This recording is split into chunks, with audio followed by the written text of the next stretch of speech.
Hello, my name is Farrah Alsheikh. I am in Biology 182 laboratory, and I'm going to be presenting my study on the migration in the Serengeti ecosystems today.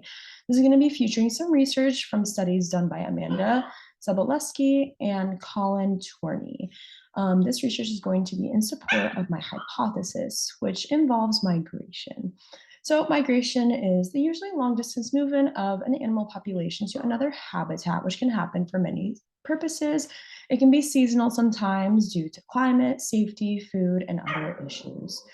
Specifically, we will be studying the Serengeti.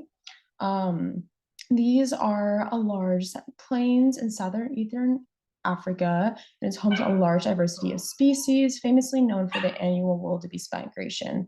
Colin Turney and some other researchers studied the mechanisms behind the patterns of their migration and the consequences of their migration, how it affected the ecosystem around them, and found large stabilizing forces from the migration that support the ecosystem around them and their own survival.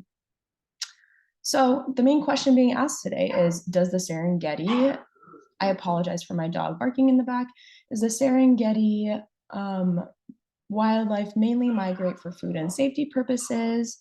And using the trap camera footage from the Serengeti and the metadata, we can study different factors based on the image and locations of the animals. The main hypothesis in question is how the locations of these specific animals correlate to their safety and the abundances of the resources around them, including food and water. And it's predicted that more animals, such as especially prey, will be found in areas of less predator risk and more food and water sources. And this hypothesis is going to be studied through observing the data of several species, including behaviors and locations of giraffe, hyenas, gazelle, and zebra.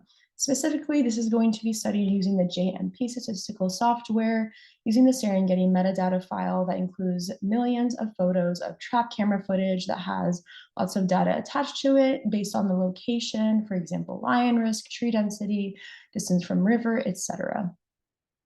To study this question, we are going to narrow this down to three different topics. Hypothesis one is going to be gazelles will change direction to avoid lions.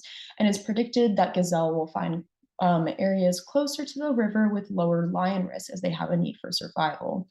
Specifically, through the data, through the JMP software, the data will be filtered for gazelles and the lion risk of their locations and river distance from river based on the footage location. Hypothesis two is that giraffes will prefer an environment with more food and resources. Specifically, it's predicted that there will be found in areas of higher tree densities due to them traveling somewhere with more resources. And to the JMP profile, we will be filtered data for giraffes and tree density based on their location found. Lastly, the last hypothesis is that hyenas will have a preference between gazelle and zebra for prey, and this will be because there will be a larger amount of gazelle found and likely a closer proximity to these hyenas.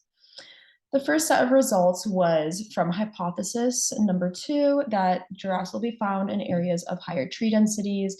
This graph shows the amount of giraffes found in each location with different tree densities and shows a peak at around 3.5 where 8,306 giraffes were found. Furthermore, hypothesis one about gazelles moving away from lions and closer to the river was proven with this data too, as more of them are found in areas of less lion risk, clear by the big blue bars at the top of the graph. And as lion risk increases, which is shown in the gaps, there are less gazelles to be found, and when they are found, they're usually closer to the river. So overall, based on figure one, seeing that giraffes were found in areas with a density of 3.5, this does kind of support the hypothesis, as giraffes were found in a habitat with plentiful resources, but still not too crowded, as they will need to move or escape if necessary. On figure two, this also supported the main hypothesis, as gazelles were found closest to the rivers and overall found in areas with the least lion risk where they felt safest. And even those that were found in areas with higher lion risk were found in areas closer to the river due to more resources. Lastly, hypothesis three regarding the proximity of prey to hyenas and their preference was proven irrelevant, as there was no difference in the population sizes between the zebras and gazelle. They were both around 10,000. However, two of the three hypotheses were supported, and this shows an overall support of the hypothesis that different species will move and prefer locations that are safest and most resourceful for them.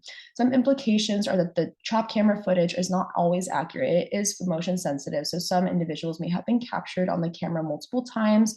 Furthermore, the data cannot allow us to track the movement of these animals, so data just has to be analyzed based off of their locations and their behaviors. Overall, Amanda Sobolewski also researched this, the wildebeest migration, and found that consequences can arise when migrations go wrong. And overall, animals migrate for many purposes, usually seasonal, but it is overall to find the safest and most resourceful habitat. This includes the two citations of the two articles used today. Both graphs were created by me, and all photos and cutouts were found from Google Images. Furthermore, credits are to the Biology 182 course I am enrolled in, and I created this video along with Samantha Aravillo, our